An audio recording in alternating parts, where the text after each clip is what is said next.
Welcome to Surrender School, Emotional Sobriety Workshop. Introducing Emotional Sobriety. Hello, everyone. Thank you so much for being here. I am so excited to be doing this book with you guys. Nothing fires me up more than getting together with a group of compulsive overeaters and working on recovery. I am that geeky. I want to thank Joy C. For helping me get this together and managing the whole process.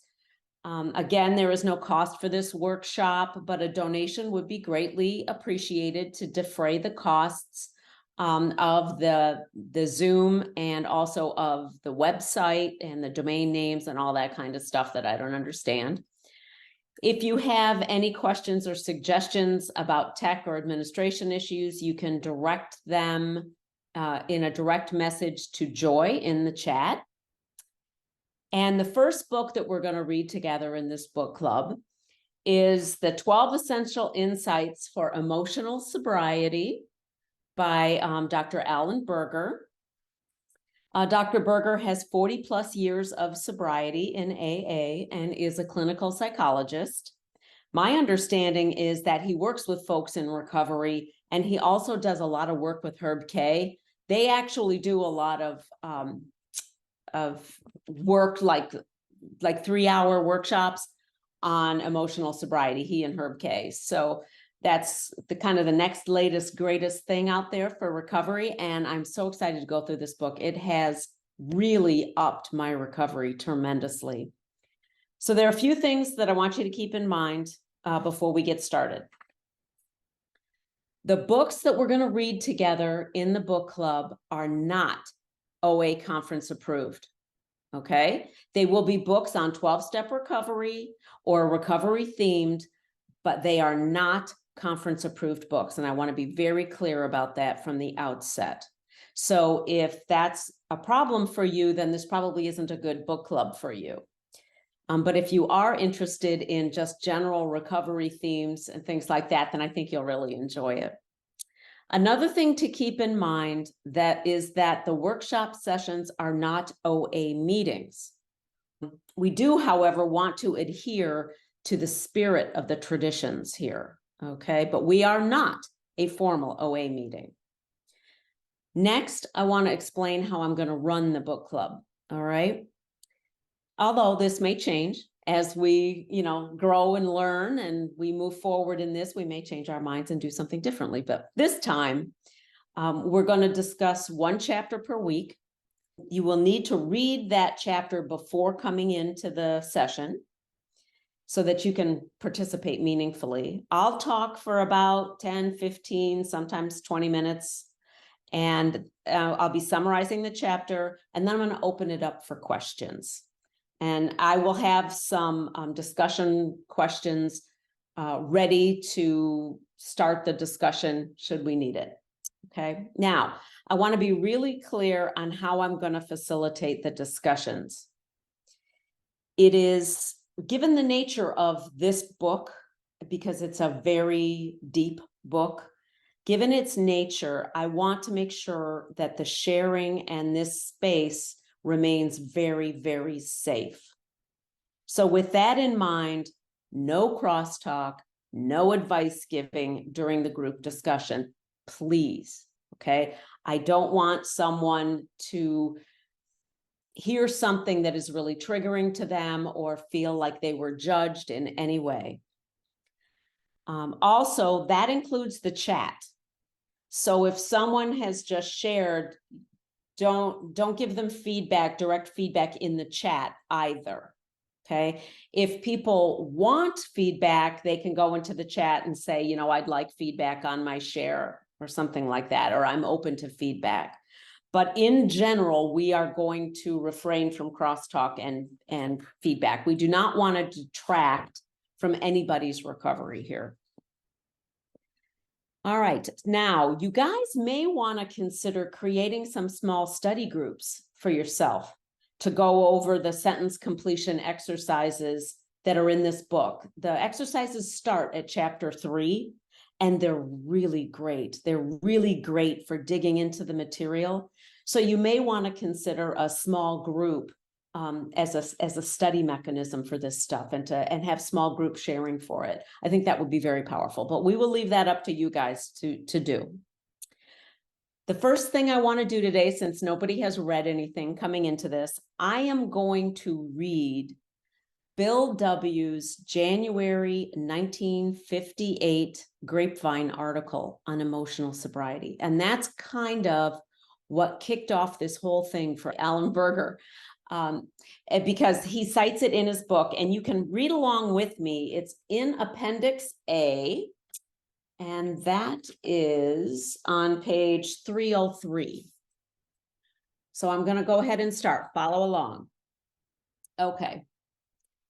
January 1958, The Next Frontier, Emotional Sobriety by Bill W.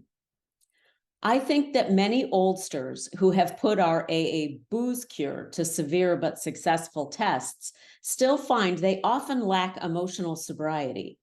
Perhaps they will be the spearhead for the next major development in AA, the development of much more real maturity and balance, which is to say humility, in our relations with ourselves, our fellows, and with God. Those adolescent urges that so many of us have for top approval, perfect security, and perfect romance, urges quite appropriate to age 17, prove to be an impossible way of life when we are at age 47 or 57.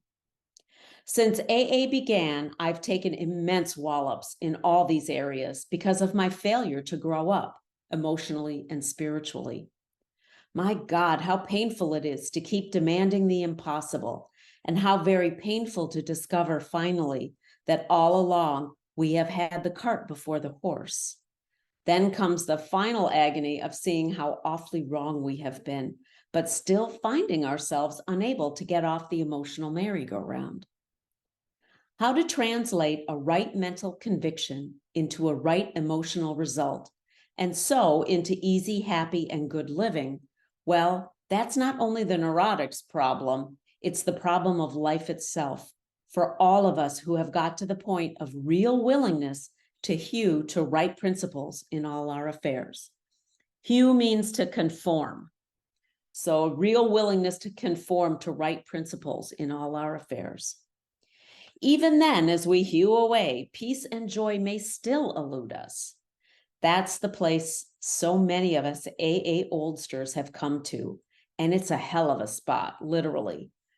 How shall our unconscious, from which so many of our fears, compulsions, and phony aspirations still stream, be brought into line with what we actually believe, know, and want? How to convince our dumb, raging, and hidden Mr. Hyde becomes our main task. I've recently come to believe that this can be achieved. I believe so because I begin to see many benighted ones, folks like you and me, commencing to get results. Last autumn, depression, having no really rational cause at all, almost took me to the cleaners. I began to be scared that I was in for another long chronic spell. Considering the grief I've had with depressions, it wasn't a bright prospect. I kept asking myself, why can't the 12 steps work to release depression? By the hour, I stared at the St. Francis prayer. It's better to comfort than to be comforted. Here was the formula, all right, but why didn't it work? Suddenly, I realized what the matter was. My basic flaw had always been dependence. Absolute dependence on people or circumstances to supply me with prestige, security, and the like. Failing to get these things according to my perfectionist dreams and specifications, I had fought for them. And when defeat came, so did my depression. There wasn't a chance of making the outgoing love of St. Francis a workable and joyous way of life until these fatal and almost absolute dependencies were cut away. Because I had over the years undergone a little spiritual development, the absolute quality of these frightful dependencies had never before been so starkly revealed. Reinforced by what grace I could secure in prayer, I found I had to exert every ounce of will and action to cut off these faulty emotional dependencies upon people, upon AA, indeed upon any set of circumstances whatsoever. Then only could I be free to love as Francis had. Emotional and instinctual satisfactions I saw were really the extra dividends of having love, offering love, and expressing a love appropriate to each relation of life. Plainly, I could not avail myself of God's love until I was able to offer it back to him by loving others as he would have me. And I couldn't possibly do that so long as I was victimized by false dependencies. For my dependency meant demand. This is important. For my dependency meant demand, a demand for the possession and control of the people and the conditions surrounding me. While those words absolute dependency may look like a gimmick, they were the ones that helped to trigger my release into my present degree of stability and quietness of mind, qualities which I am now trying to consolidate by offering love to others regardless of the return to me. This seems to be the primary healing circuit, an outgoing love of God's creation and his people, by means of which we avail ourselves of his love for us. It is most clear that the real current can't flow until our paralyzing dependencies are broken, and broken at depth. Only then can we possibly have a glimmer of what adult love really is. Spiritual calculus, you say? Not a bit of it. Watch any AA of 6 months working with a new 12th step case. If the case says to the devil with you, the 12th stepper only smiles and turns to another case. He doesn't feel frustrated or rejected. If his next case responds and in turn starts to give love and attention to other alcoholics, yet gives none back to him, the sponsor is happy about it anyway. He still doesn't feel rejected. Instead, he rejoices that his one-time prospect is sober and happy. And if his next following case turns out in later time to be his best friend or romance, then the sponsor is most joyful. But he well knows that his happiness is a byproduct, the extra dividend of giving without any demand for a return. The really stabilizing thing for him was having and offering love to that strange drunk on his doorstep. That was Francis at work, powerful and practical, minus dependency and minus demand. In the first 6 months of my own sobriety, I worked hard with many alcoholics. Not a one responded. Yet this work kept me sober. It wasn't a question of those alcoholics giving me anything. My stability came out of trying to give, not out of demanding that I receive. Thus, I think it can work out with emotional sobriety. If we examine every disturbance we have, great or small, we will find at the root of it some unhealthy dependency and its consequent unhealthy demand. Let us, with God's help, continually surrender these hobbling demands. Then we can be set free to live and love. We may then be able to 12-step ourselves and others into emotional sobriety. Of course, I haven't offered you a really new idea, only a gimmick that has started to unhook several of my own hexes at depth. Nowadays, my brain no longer races compulsively in either elation, grandiosity, or depression. I have been given a quiet place in bright sunshine. Man, I love that article. Okay, so I'm going to kind of walk through the article a little bit, and then we'll open it up for sharing and discussion. So Bill kind of gives us a definition of emotional sobriety. He calls it real maturity and balance, that is to say, humility.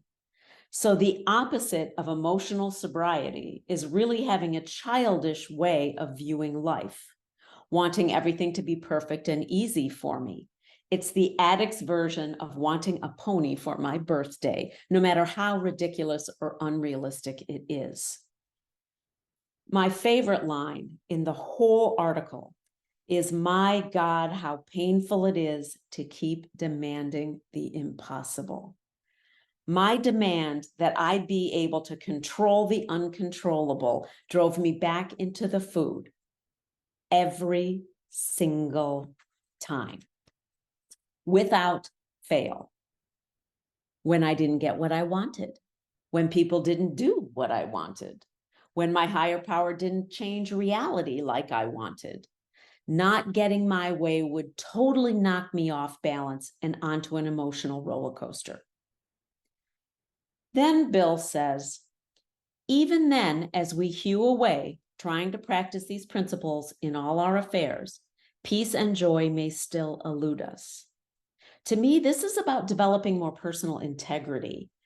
I say I believe in the principles of this program, yet I continue to fail to demonstrate them in my daily life. Is love and tolerance really my code? Am I falling off into cliques at meetings, or only calling the same people over and over and over again? Am I not calling a fellow member who said something that ticked me off at a meeting? Okay. Is love and tolerance really my code? Bill describes the problem as dependence, almost absolute dependence on people or circumstances to supply me with prestige, security, and the like. I depended on other people or circumstances to make me happy, or to make me feel okay about myself, or to make me feel in control. Okay, this reminds me of step 3, doesn't it? Step 3 is when we give up trying to play God, thinking that we know what's best for others, for ourselves, and for the whole freaking world, right? As long as I still get mad at my spouse for leaving dishes in the sink, then I am still playing God, and I am still making my peace and happiness dependent on someone else. On my spouse putting your freaking dishes in the dishwasher, right? This is just self-will run riot. Next, Bill says that he found I had to exert every ounce of will and action to cut off these faulty emotional dependencies upon people, upon AA, indeed upon any set of circumstances whatsoever. And this reminds me of the proper use of the will. You know, we learn all about our misuse of our will and our self-will run riot in step 4, right? When we inventory all that stuff, when we inventory the chaos and the wreckage that we create in our disease, and not making anyone else dependent and making a proper use of our will is all about step 6 and 7 to me. It's all about looking at what I get out of trying to control everybody in the world and God and everything. And it's all about that, and how I can ask my higher power to help me let go of the need to control or own or whatever it is I think will fix me at the moment. Bill goes on, for my dependency meant demand, a demand for the possession and control of the people and the conditions surrounding me. My perfectionistic demands of others and of life were so unrealistic and so impossible. They held my peace, serenity, and happiness hostage and tortured me through my addiction. Not only did they make me unhappy, but then I engaged in my addiction, and my addiction tortured me even more. That was my process. So here's what Bill sees as a cure for his problem. This seems to be the primary healing circuit, offering love to others regardless of the return to me, giving with no expectations and no strings attached. Can I be kind and loving to my mother, even though she continues to push all of my buttons? What is my motivation for being kind to my mother? Is it to freely give my love? Or am I being kind with the expectation that she will finally see what a fabulous daughter I am, right? Bottom line, am I still okay no matter how my mother reacts? This reminds me of step 9 and my living amends. I make living amends not for the other person, but for me. I change my behavior and how I react, how I behave, how I think, how I say things for me, not for the other person. The living amends actually change the way I think and feel, not the other person. Last, Bill says that his stability came out of trying to give, not out of demanding that I receive. So I ask myself, is my happiness dependent on what I get from others, or can I just be okay no matter what?